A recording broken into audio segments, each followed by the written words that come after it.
Good afternoon and welcome to Chicago. We are at the Cboe. This is the future of finance. Today, it's soft. It's pretty weak. The market is pulling back a bit as we have VIX slightly popping.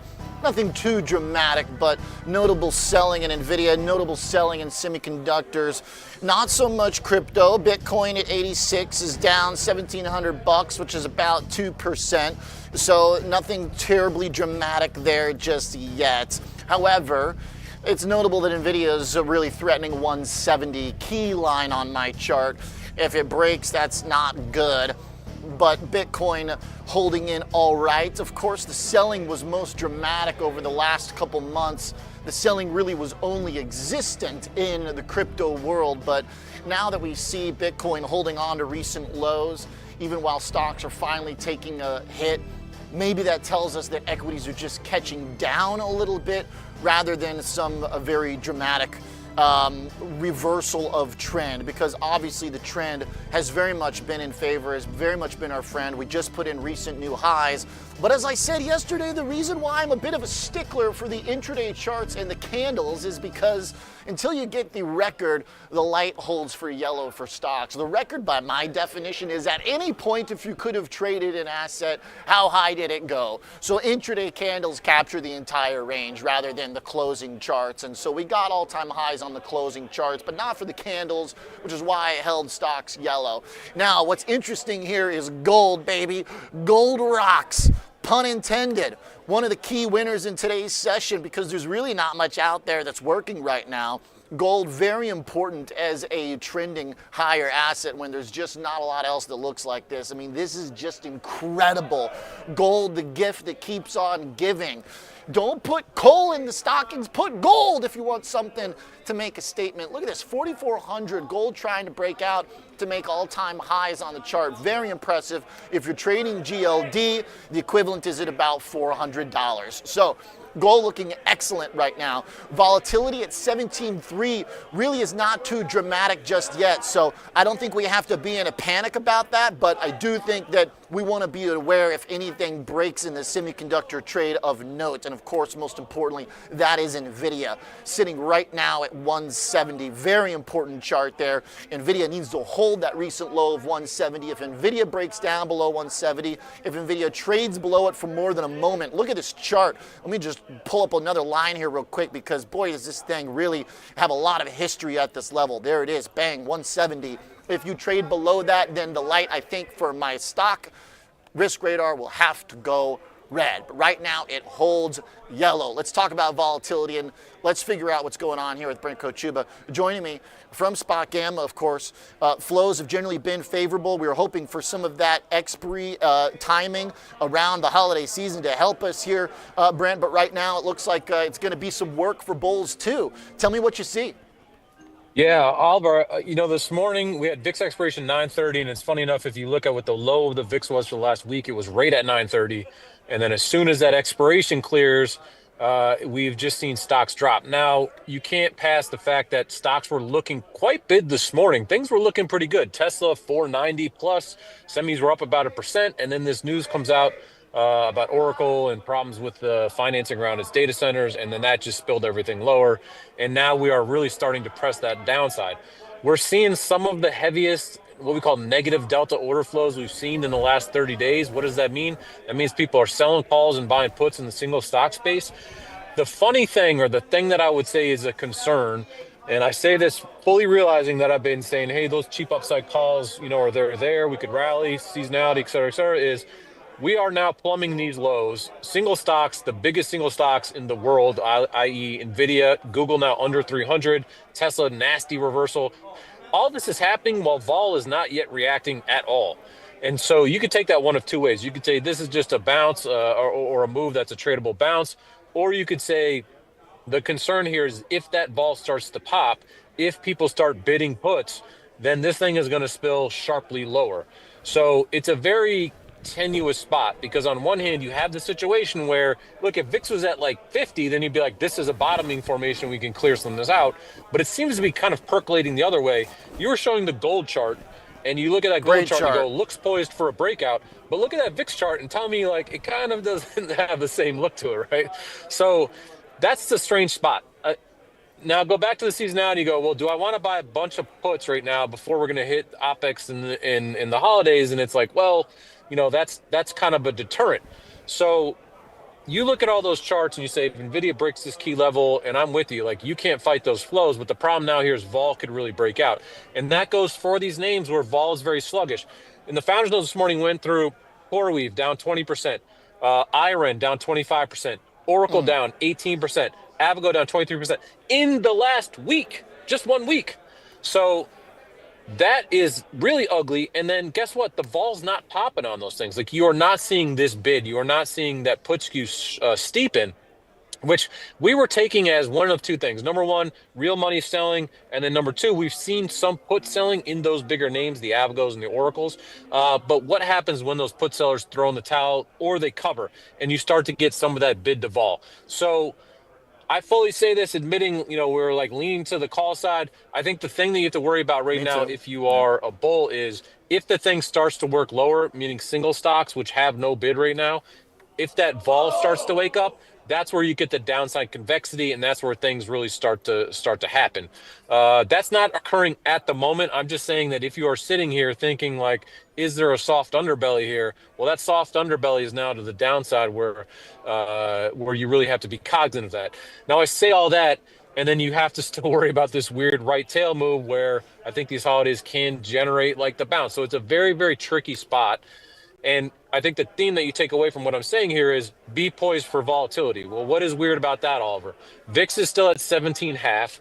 We covered yesterday how the 0DT straddles are perpetually underpriced. What do I mean by that? For the last 5 days, we've seen at least 60 handles of movement in the S&P 500, but the straddle keeps being priced lower than that. For example, today's 0DT straddle, it was 32 bips. So that was pricing in hardly any movement, and we have a 1% of movement right now. So, but this is happening on a daily basis. So there is still some vol supply. If you remember, Brent, I was with you in that my bias is positive, but I was also pointing out that maybe this is one of those opportunities where you just bet on a move, where you don't know which direction, but because the straddles are cheap, then why not, just bet that we're going to get a couple percent move by the expiry. That 0DT straddle still buying that. And I'm sorry I continue to sort of like drone on here about this stuff. The last thing I'll just say on this, Oliver, tomorrow we have CPI is pricing about 3 vol points, with that event. We should get some contraction, assuming that's not a material number. Then obviously we have OPEX on Friday, which is one of the bigger options expirations ever. If we do get some more sharp downside, you clear out some of those puts.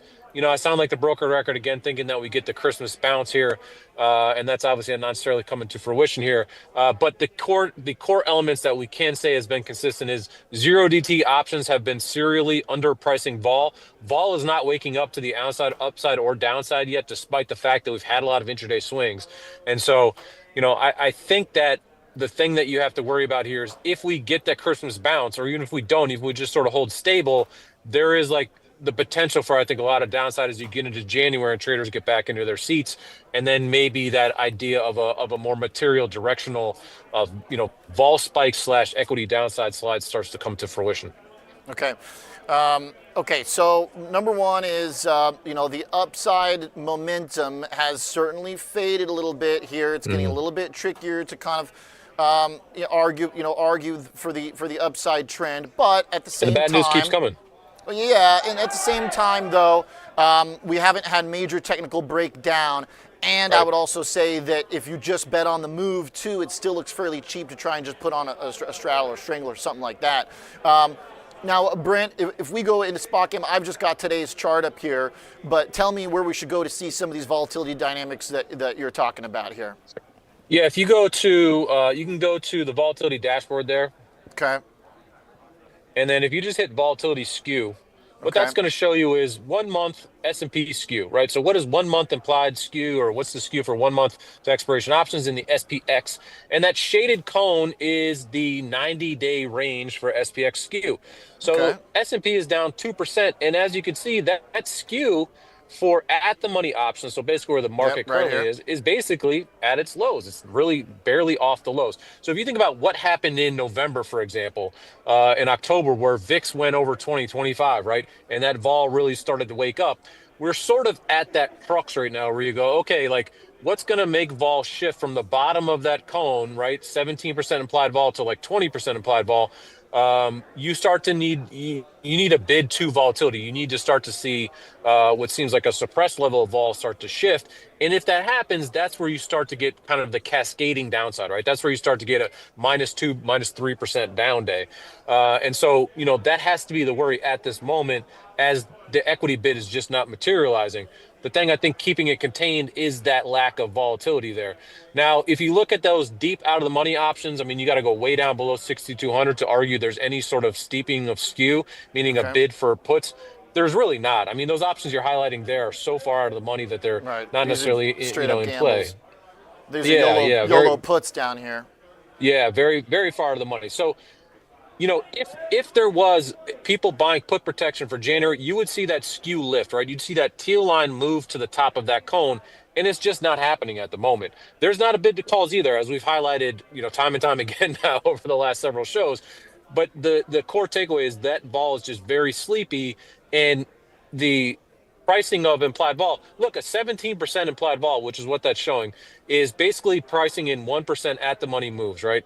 And that's essentially all we're getting. So there's no vol premium because we're moving 1% a day. It's 1% down, 1% up. So again, there's no risk premium in the market at this point. And the problem for bulls here is if the volatility premium starts to shoot up and people start to buy VIX calls. If you look at VVIX, you'll see it's not doing anything. The nation skew index, not doing anything. So, there's all these indexified measures of vol that are saying the same thing.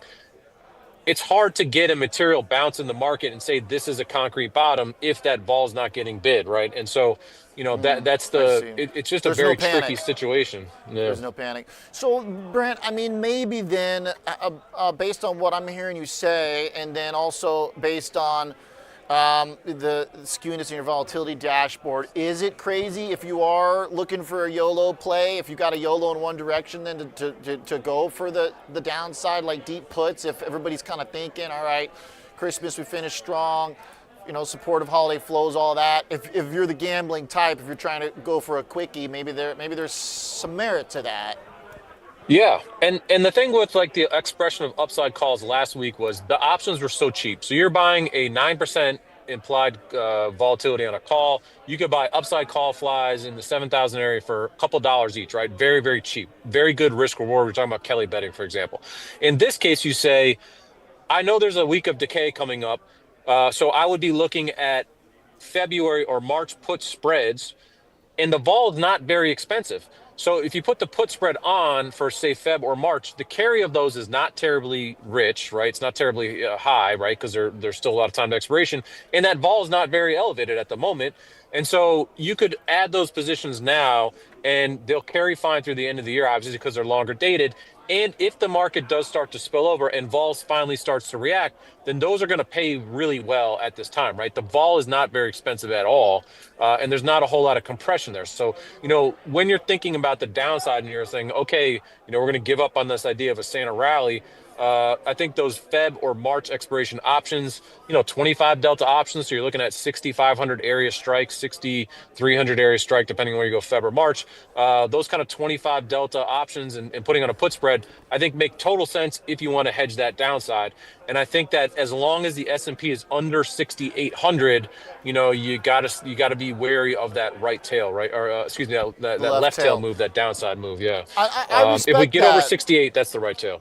No, I respect that, because this chart did kind of, you had this uptrend line. It's a little bit of a wobbly one, but look, it goes pretty good back to, the spring, basically, since we came out of the tariff sell-off. This thing has held pretty well. Despite that violation in November, this is now kind of another break below that. Obviously, we had that big move in November that was the bottom where you did have that corresponding spike in VIX. To your point, we haven't seen that yet. So until we do see some kind of big spike in vol, I think this just comes back to our point that we've been talking about, which is no matter which direction you think this is going to go in, it's fairly cheap to express your view. And I think if you get it wrong, you won't have the market to blame. Sometimes you do have the market to blame. You can go, all right, I got the move right, but the premium was too much or whatever, and I got, the juice was already squeezed or whatever. In this case, that's not the situation.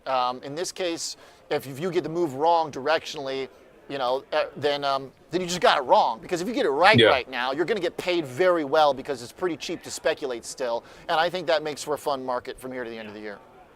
Yeah, and you're talking about a situation where there's possibilities in the positioning.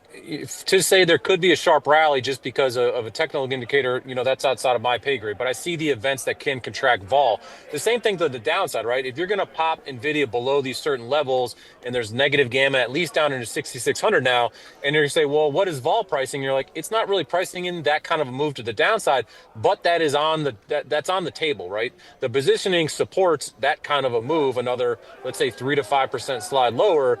Well, if you price that into the market, then suddenly those Fed puts look cheap, right? They're not that expensive.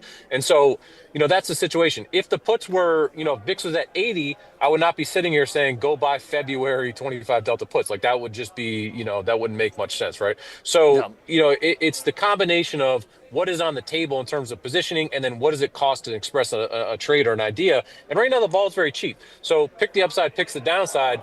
Either can make sense. And you can structure, I think, some pretty good risk reward trades, given that things seem at a crux here, right? And that's what it's all about, right? It's about risk in the reward. That's why we monitor the flows. That's why this is a really important part of, I think, being a trader today is understanding, where the machines are pointing. It's like, it's I always like to make a poker analogy. For poker, it's about picking games. It's about finding rake, low rake games. Identifying when there is an overlay, let's say in a tournament, right, where there's a guaranteed amount, but it hasn't been met yet. That's a great time for you to play. So all these things are giving us kind of ideas on the fertile nature, whether or not the market is fertile or not. It's very fertile for trading right now with VIX and volatility as low as it is. So if you got a hunch, bet a bunch, basically. I'm not getting paid to say that, by the way. There's no broker sponsor for this show at this point. And they're not coming in now. Yeah, exactly. Okay, so look, I think the point is vol is low.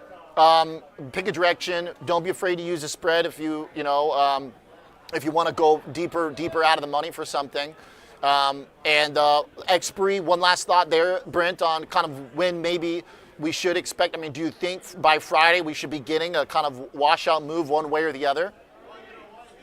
Yeah, I mean, the window for being long puts is like, it's going to get a little painful for short dated puts next week, particularly, right? Again, half day Wednesday, OPEX Friday, and then Christmas on Thursday. So, you start to lose that downside momentum, and you're going to clear out a lot of downside positions. So if you get more energy to the downside, then I think it's going to be harder to sustain that energy through Christmas. The weird scenario would be like, what if the market is being supported by the flows we're talking about, and so we're not spilling over because of the flows we're talking about. So instead of not getting a bounce, we're just getting support, right? And then once that Christmas period goes away, then we really spill over. So, there's that weird other angle where, yes, the call for the big Santa Claus rally didn't happen, but there's this sort of implied support based on the clearing of positions and the Christmas holiday. So this is why we're sort of saying, like, it's a hard market to spill over, because what happens when you clear out positions and then you have the market close, like you lose that downside momentum, and that vol can't quite sustain, it needs energy. And when you close the market, it loses some energy. So that's why it feels like the window is not quite ready for the kind of capitulation move. But you have to respect the fact that stocks are no bid and news just keeps getting worse. Again, I point back to the Oracle news this morning, which really just sort of reversed all of these, Mag 7 names that drive the S&P. Yeah, I think we can trace a good bit of this back to Oracle's earnings breakdown, frankly. Broadcom pulling back as well.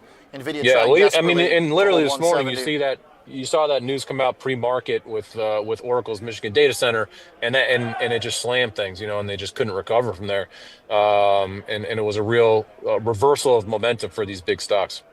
That was the potential wrench in the situation, was if Oracle or any of the big earnings missed. So, we did kind of get a heads up that maybe that would be the cue. Appreciate it, Brent. Good stuff. Thank you, sir. Thanks, Oliver. Take care. Yeah, you got it. Nice work, Brent Kochuba, SpotGamma. Quick innovator buffer break. Then I got Danny Kirsch from Piper Sandler joining me. Always a great trading mind as well. Be right back.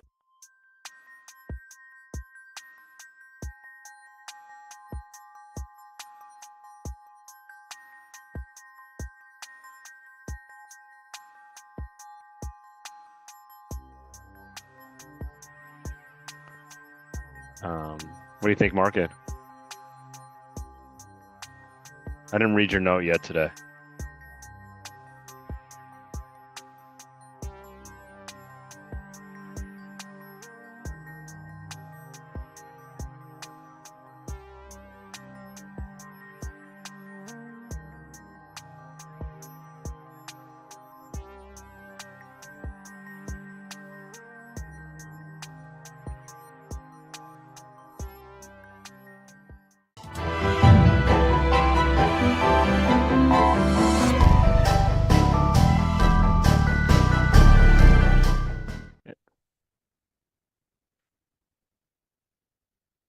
Joining me, there he is.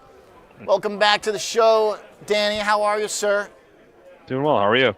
Doing pretty good. We got a market pulling back, obviously. You heard Brent's take there, and I think kind of fairly consistent over the last week has been basically, if you got a hunch, bet a bunch, volatility's cheap. Tell me where your hunch is pointing you.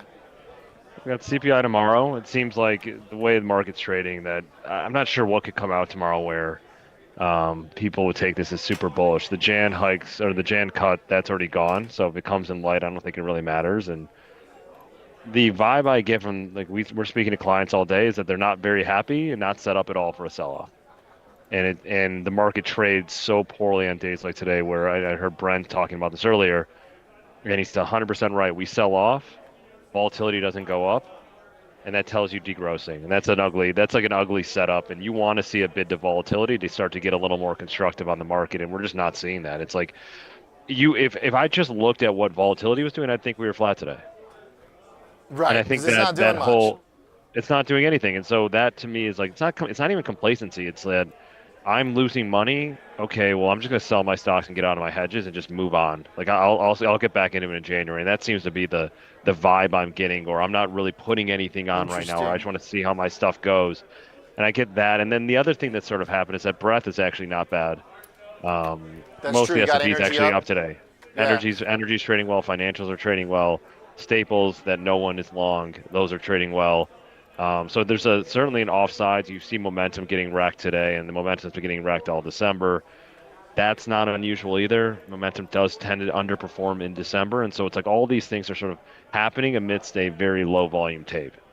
Energy up 2%, real estate up 0.5%, materials, staples, banks, all higher. Outside of banks, is anyone long any of those sectors? By the way, Danny, regional banks are like sitting very pretty right now after a pretty good move, which is kind of an interesting sort of like sidebar there.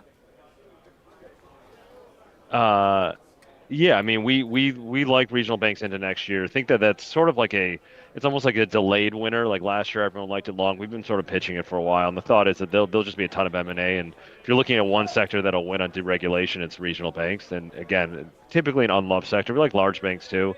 Mind you, we have a big banking team here. We have a lot of banking research, so we're very bullish on the space and think M&A will be the story in regional banks next year. There's probably too many regional banks in the United States. We think there'll be a lot less next year as part of this M&A sort of spree, and regional banks being a big winner there. Okay. Chart that had been very range bound, basically kind of breaking out. XLF, similar in nature, but a little bit of more negative chop just in the last couple weeks. I want to come back to your general point real quick, Danny, which is important, which is that buying downside protection in a rush to own puts is different than someone just saying, all right, I'll sell the stock that I got and move on. And I think that's particularly interesting from your institutional perspective at Piper and the clients that you guys work with, because that's something that I think is a key distinction a lot of people don't understand. So take me through that again. The difference between selling your stock versus buying a put. Why does an institution make one decision versus the other? Yeah, I think you're adding puts, you're adding protection when you want to add long exposure, or you're panicking. And and sometime in April, there was real panic, and you had people buying puts because they were worried about further crashes. Right now, oftentimes we'll see people start adding protection. It's not even necessarily bearish. It's actually a little bit bullish because, again, they want to gross up exposure. That's just not this. It's not this time of year we don't really see that, and that's just not what's happening. It really feels a lot to me like the end of 2018. Again, we're only down a few percent off the all-time highs, but 2018 into the end of the year, you had every single day we were selling off, and there was no volatility pickup until Christmas Day, and that's when we finally broke. Is when the market started to rally, and I think it was Powell pivoted a little bit, but whatever it was Christmas Eve, I think, where we were down a lot intraday, and then finally volatility went nuts. Boy, Market rallied, and we rallied. Yeah, we rallied all through 19. Yeah, man, you guys, we rallied. we're going elephant mode here, memory mode. 2018. I got it up for reference though. To your point, we were getting drilled. That was the October sell-off. Here, let me pull it up. It's hawkish Powell. That throwback there. Yeah, exactly. The very beginning of hawkish Powell, right? Kind of early stages. And then he crumbled and cut. Yeah.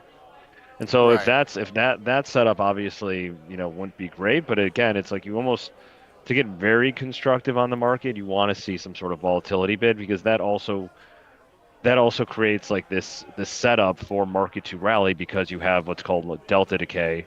And again, when a put outperforms its delta, and we've talked about this a little bit before, is just when a 10 delta put acts like a 25 delta put, a dealer who is short the put is shorting more stock. And then you have the reverse situation when we rally, where a 25 delta put will actually, the delta could shrink pretty quickly.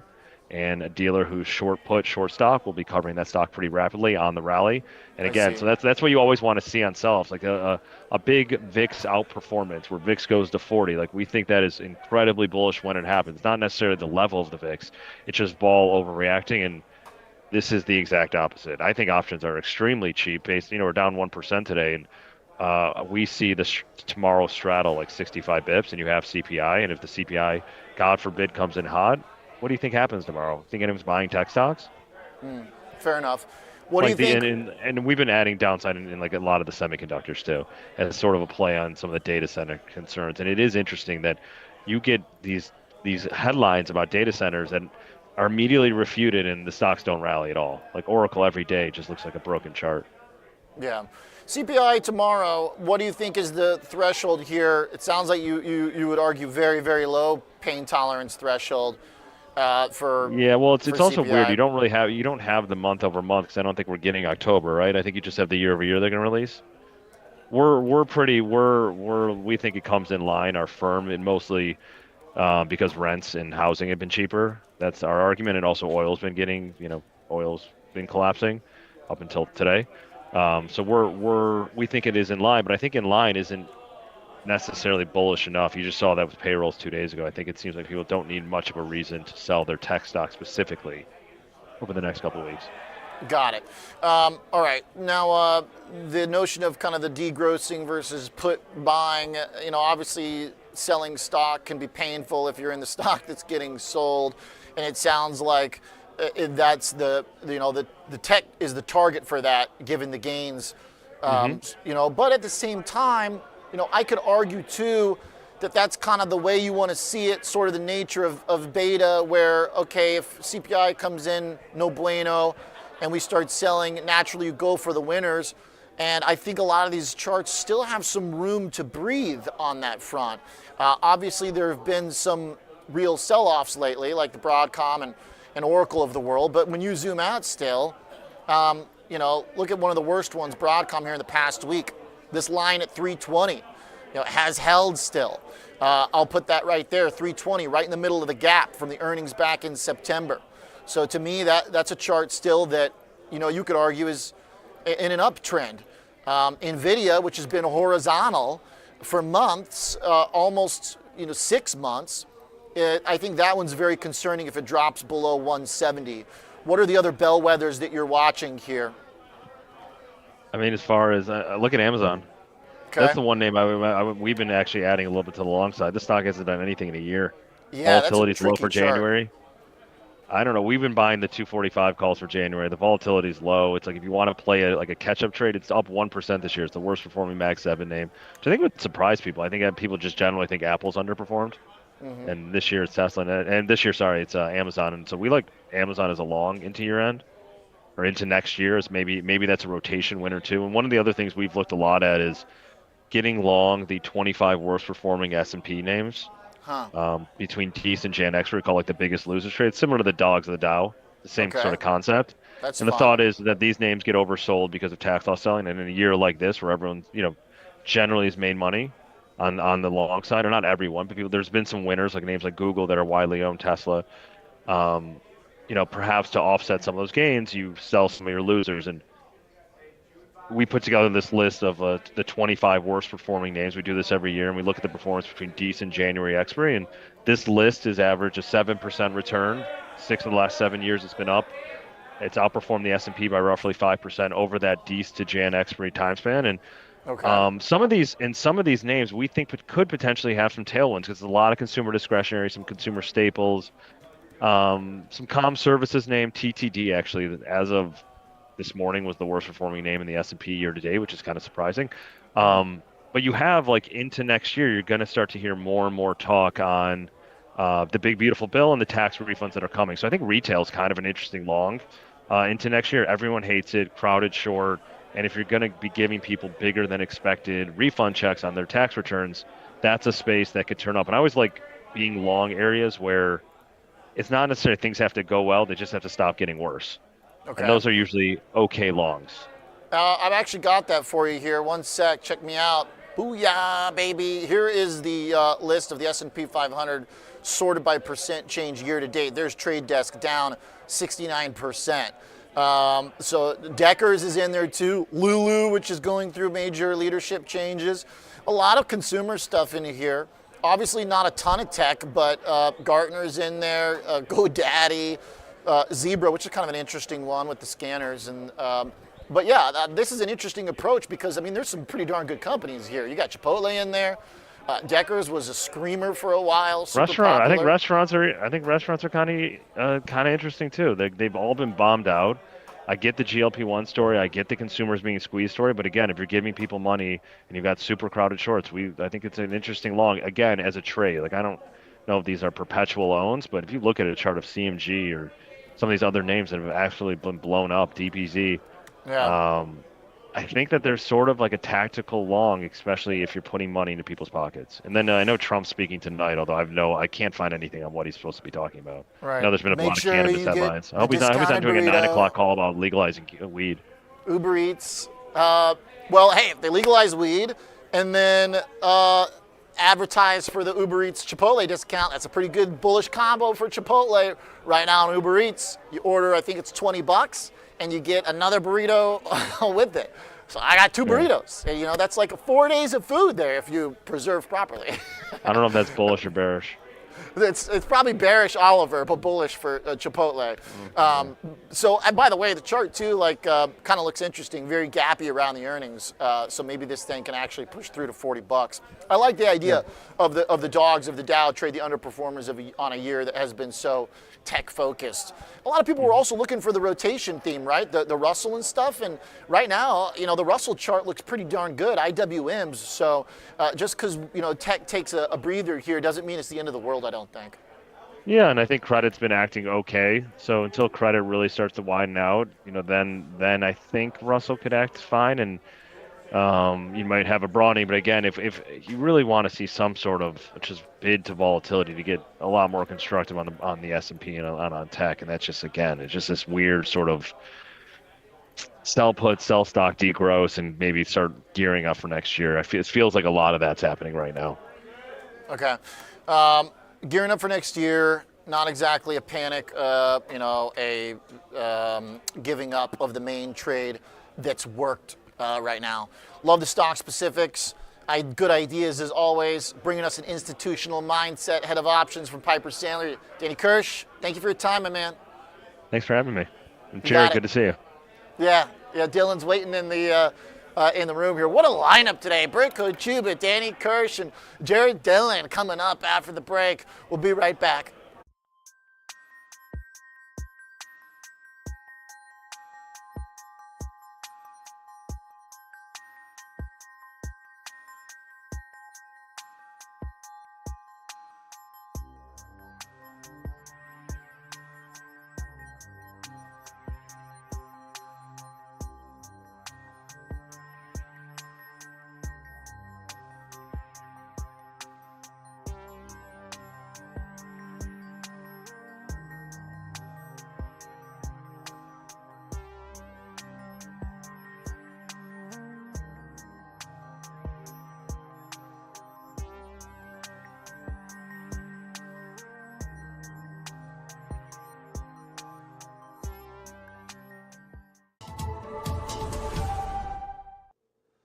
With increased volatility, investors are bracing for large market moves, both up and down. Will the market rebound 30%, or will we see a 30% drop? At the end of the day, uncertainty remains a constant. Innovators' floor ETFs are designed for volatile markets. They aim to position portfolios for market moves regardless of direction or magnitude. They are intended as a core equity solution, providing exposure to U.S. equities with built-in downside protection, seeking to deliver more than 70% of the upside and targeting a max loss of 8 to 12% annually. With specified levels of sought-after protection and upside participation, we believe the floor ETFs offer an evergreen strategy designed to allow investors to remain invested regardless of the market's direction.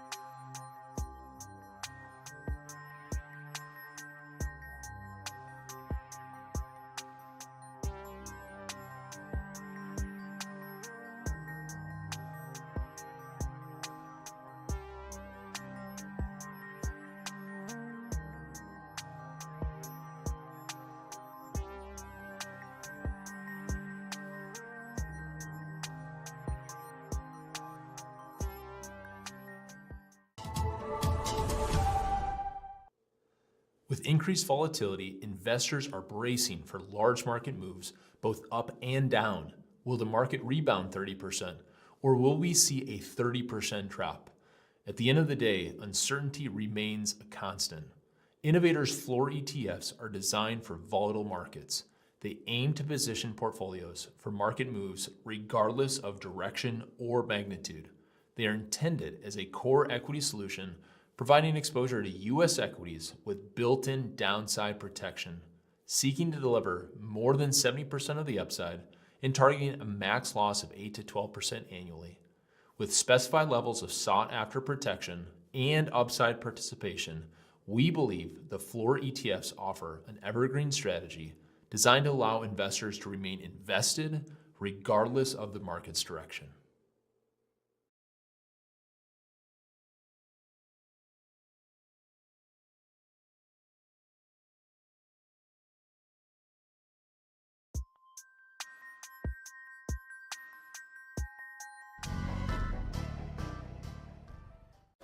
Welcome back to Chicago Future of Finance. I'm Oliver Renick. We got a great guest joining me. Jared Dillian is the man, the author of the DailyDirtnap, continuing our conversation about a market that's under some pressure today.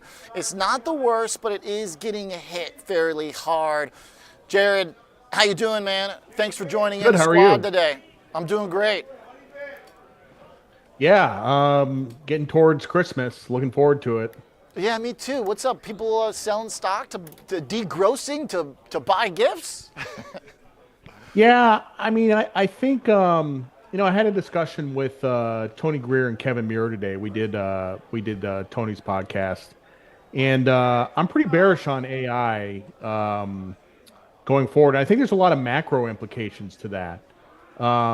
If you look at capital flows into the U.S. going back over the last 30 or 40 years. If you look at the chart, it's an insane chart. Capital flows are massively going into the U.S., and a lot of it is because of the Mag 7. A lot of it's because of the Mag 7 and AI. And if those capital flows reverse, like if AI stocks start to sell off and people repatriate that money, the dollar is in big, big trouble. And we've talked about FX a whole bunch of times, since I've come on your show. And I think in the past, I was trying to catch a bounce in the dollar on the long side. But look, in the long term, even on a purchasing power parity basis, people go to Japan, they say how cheap it is. People go to Europe, they say how cheap it is. It's not really because foreign currencies are cheap. It's because the dollar, even after selling off 10%, is still incredibly expensive. The dollar is very rich. So.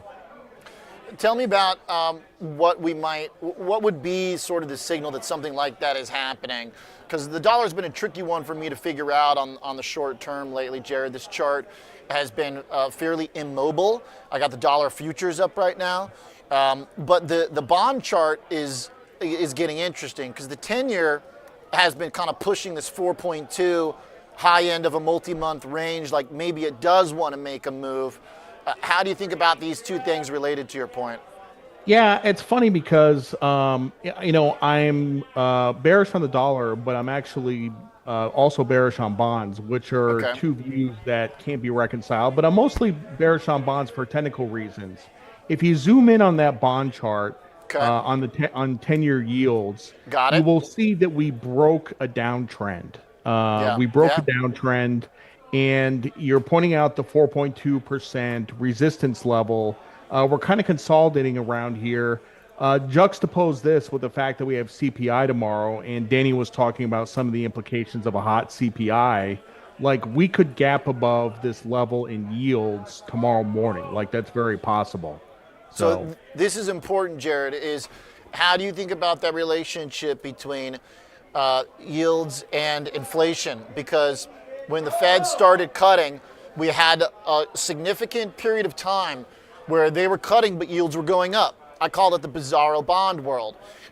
Some say that's the Fed losing control. I just kind of argued that when you add stimulus by cutting interest rates in an okay economy, you're going to reprice the long end higher for growth. But whatever you argue, the bottom line is there have been some moments where that traditional assumption of how bonds relate to interest rates has been a little topsy-turvy. So my point is, if we do get a hot inflation print tomorrow, does that mean bonds sell off? Or does it mean the market goes, oh crap, Fed's not going to be able to cut, they're going to have to tighten things, buy bonds for protection if the economy's going to slow? No, I think it's definitely the former. I don't think that's going to happen. Having said that, if you look at a chart, I'm sure you don't have this chart, but if you look at like forward 1 year inflation, that one's gonna be a little tricky, but I can that's gonna be a little tricky. But that peaked in April around the tariff crisis. So inflation expectations have been coming down, and we're sitting here talking about this hypothetical of a hot CPI number, but the reality is that inflation has come down a lot off the highs. It seems to be pretty stable. Even though I'm kind of rooting for a hot number to help my positions, I kind of don't think we're going to get one. I think we're actually experiencing a little bit of disinflation.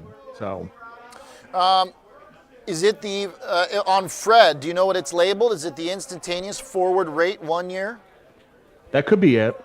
Let me show you the chart. Tell me what you think if this is it. 1 sec. Here's what I got for Fred there. It's been steadily downtrending, basically, 2023. This is a fitted instantaneous forward 1 year rate, hence THREEFF1. I don't know. I've never looked at this before, Jared. I've looked at 5 year forwards or something. Kind of using the bond market implied. I'm not sure if that's what this is. No, I don't think that's it. If I saw it on Twitter the other day, I'll send it to you when we get off. Yeah. All right. So basically, is the message here one that is concerning for growth? How do you feel that this relates generally to kind of the overall situation, Jared? Because right now, the numbers that have been coming in have been our first look at highly delayed data. And I think for the most part, they could have gone worse, but tomorrow we've obviously got jobless claims. So we get back to some of the high frequency stuff. Yeah, I mean, you mentioned growth. I think XAI, I don't think we have any growth at all. I think growth is basically zero when you take out big tech, which is a little bit concerning. And I'm also, I'm not one of these people that freaks out every time the unemployment rate goes up a tenth. But having said that, the unemployment rate is 4.6 now. We're pretty close to triggering the SOM rule, which says that it's some, I can't remember, but it's something about the moving average of the unemployment rate. You cross above it and it triggers a recession. Yeah, exactly. So Yep. I'm a I'm concerned. I like I said, I haven't been concerned about the labor market before, but the job losses are starting to pick up. And if you think there's anything funny going wrong to BLS data, if you look at ADP, it's been negative the last couple of months. So. How do we then best way to express it? I point taken on some of the macros, the bond and the dollar. I love thinking about the bond and the dollar, but they can be a little bit of trickier trades for a lot of people. Jared, is the other implicit play here then to go short the tech equities that have been leading? Then you want to reach that far? Give us our bear take for the day. Yeah, I mean, I think that, I am short tech through puts, and you had Danny on before, and he was talking about how puts on this stuff is cheap. I do think it's cheap. I basically am long a bunch of stuff. I'm not actually net short. I'm still net long, but I have a bunch of hedges in individual names, like the names I think have the most downside. And that is Carvana, MicroStrategy, DoorDash, and NVIDIA. And also Blackstone. So those are the ones. Now I've gotten my head caved in on Carvana on the S&P ad. So, you have, but you're not the only one. If it makes you feel better. Some very smart people have been bashing their head against the wall on that one for a while. Yep. I also too was I thought it was sort of a joke, but my kind of technical, the technical side of me disallowed that view basically somewhere around 110, 120 bucks when this thing started to turn around. But I've had serious doubts about the business model, but it's incredible. And now getting added to the broader index is amazing. Do you think it's worth another stab here on this trade? Well, I don't. I think there's not much probability that it's going to do a V top and head down 30%. I think it's going to consolidate around here for a while. So I own some busted puts. I'm probably going to let them expire, and then I'll take another stab on the short side in 3 to 6 months. So okay. Tell me about the NVIDIA trade here, because I've been watching this 171. I'm close to being with you on this trade if it basically gets any weaker from here. But I'm sort of, I oftentimes kind of am late to some of these trades because I like to see sort of technical confirmation of a break. And this line at 170 looks important. Just to reiterate, NVIDIA is trading at 33 times sales, okay? Not times earnings, times sales. And you heard the whole Scott McNealy bit about Sun Microsystems back in 2000 when that was trading at 10 times sales. You had a whole bit about that. I mean, even if NVIDIA doubled its revenues, it's trading at 16 and a half times sales. So NVIDIA, look, I'm not an expert on technology. I'm not really an expert on what NVIDIA does. But if it breaks, it could have significant downside. And when I say significant, it could be catastrophic. It could be down 50, 70, 80%. Back when I was on the P-Coast many, many years ago, we were the lead market makers for Yahoo. And there was somebody that came into the pit in Yahoo and bought tens of thousands of 20% strike puts in Yahoo out 2 years. Basically betting that the stock would go down 80%. And we kind of laughed at those trades, but guess what? All those puts went in the money in 2002, right? Sure. And they paid off. Yeah. Look, it certainly has to be within one's framework, okay? I haven't become that concerned yet because I don't think the technicals have signaled the warning. I think that I'm kind of doing the old trade of if you use it, buy it, and I've been using a lot of AI. That being said, in my use of it, I've also seen a lot of its shortcomings too. You'll look stuff up and ask for support on something, and it gives you something way out of the blue. But that being said, you got to have a framework for a .com style reset of valuations. I'm not like super deeply concerned about the economic data lately, but it's a framework that I think we definitely have to be prepared for, ready to adjust for if it starts to manifest. BX is also an interesting one in there too, to kind of play a different side to it. But Master, I'm generally with you there. Just the price is already cratered. Do you think that thing's like going to zero or what? Real quick, Jared. I don't know about zero, but look, it's a closed-end fund essentially. It's trading at maybe a slight discount. That discount could get a lot bigger. I mean, even with GBTC, if you remember back many years ago, that was trading at a 50% discount to NAV. So the discount for MicroStrategy could get a lot bigger. Okay. All right, there it is. Jared, good stuff as always. Always a refreshing, honest take and nice transparency on what you own. Long stocks and equities on net, but shorting the names that we hit through here. Great stuff. Appreciate it, Jared. Thank you. All right, thank you. Daily Dirt Nap, Jared Dillian. Always a good take. Let's talk some more tech with Mr. Charles Moon joining me from Prosper Trading Academy.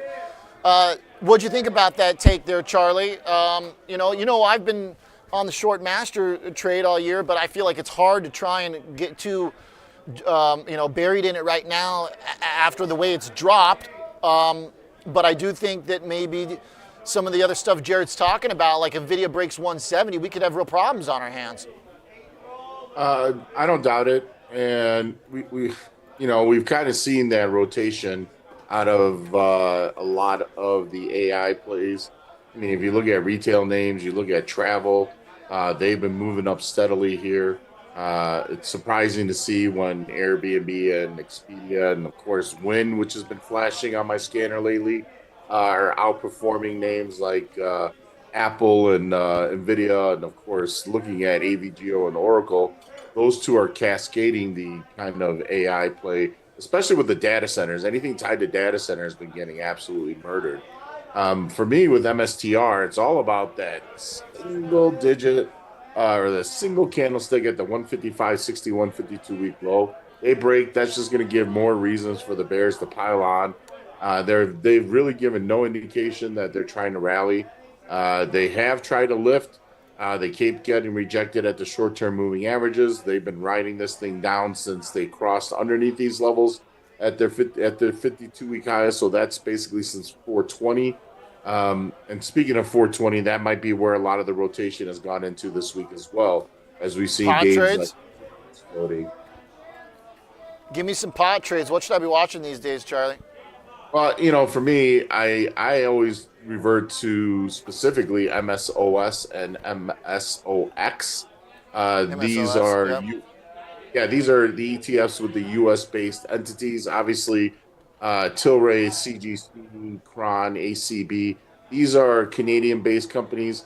While they may benefit from the actual news, they're not going to benefit greatly fundamentally. It's names like Green Thumb and Verano, Ascend, and Trulieve, Curaleaf that are going to truly benefit as they're U.S.-based companies. Green Thumb from, it's a local company. It's out of Chicago, Illinois.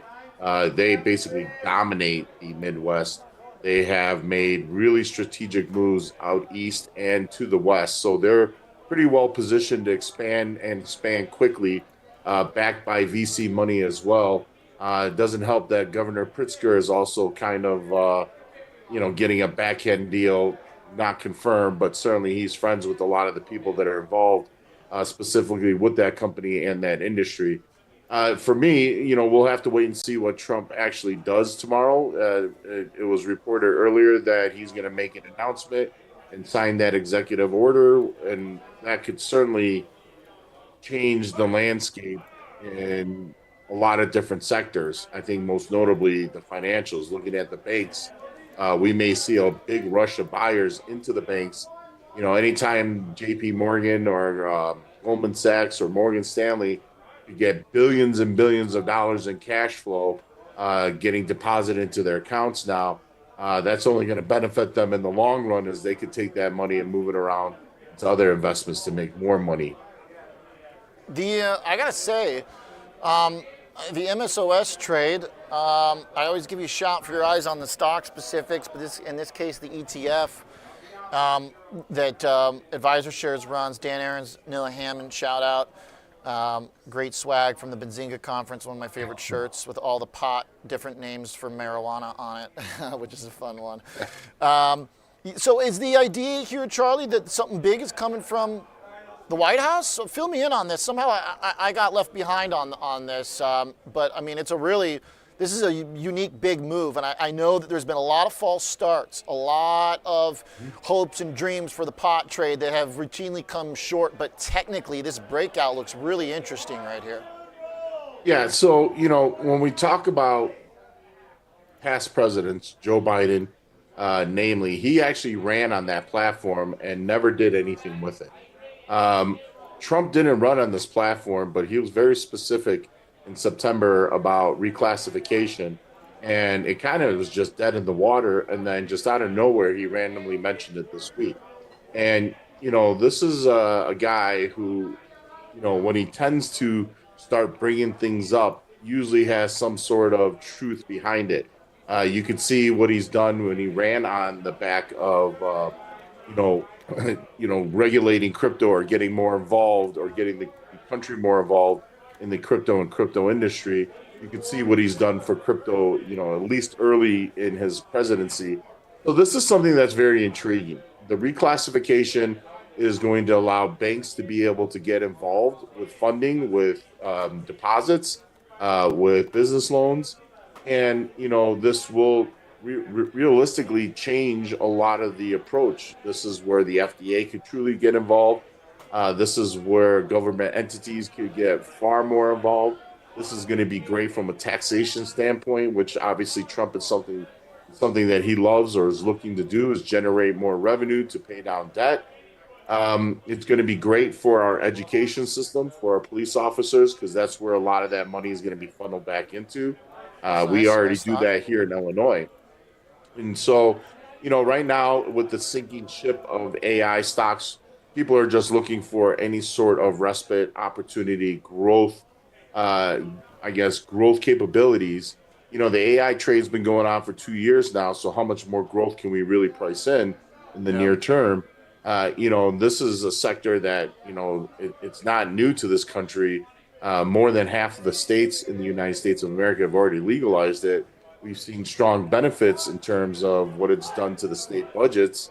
And truth of the matter is, the markets are always cycling for a longer-term growth play, and one might be dropped into their lap. Now, I don't think cannabis is going to explode like AI, but, if we could see MSOS crawl from, the low single digits, which they were at earlier, just 2 weeks ago, a week ago, and have them get into the $20, $30 range, that's a significant return in a short period of time.